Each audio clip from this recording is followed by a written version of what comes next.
정면에게 도착했습니다. 여러 곳에서 점점 거리를 좁혀가고 있습니다.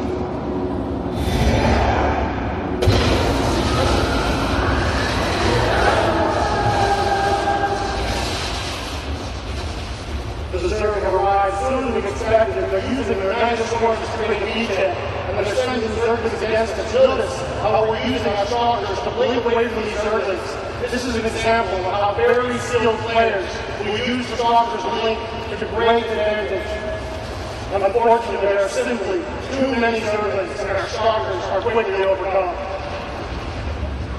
To deal with a Zerg infestation of this magnitude, we'll need to bring in some additional reinforcements. Now, we've shown you how you can use phase wizards to create a power field anywhere you wish, and we've shown you warfare. You can use these two mechanics together to create an army anywhere on the battlefield.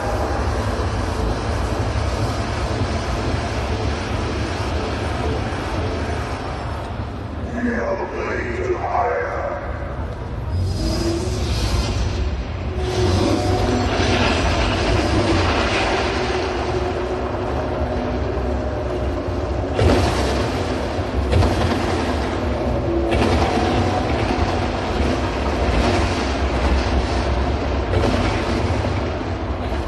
As you can see, Starcraft is still a game where large armies battle against large armies.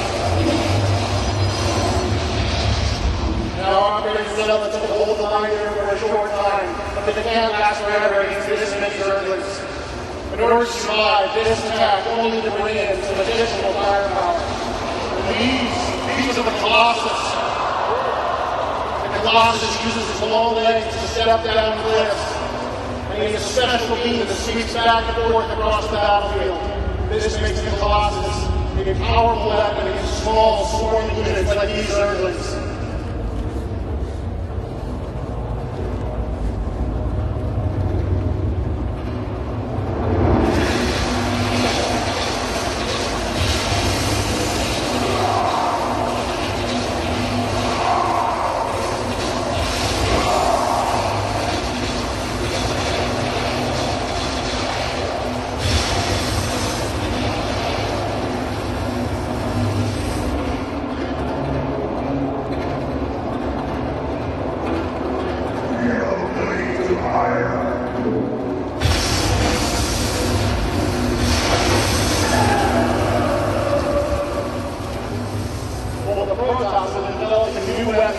The Zerg have continued to evolve.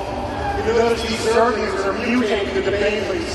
These small, suicidal creatures are filled with powerful explosives and acidic chemicals. The Zealots have no defense, and even the mighty Colossus is forced to run in an attempt to survive.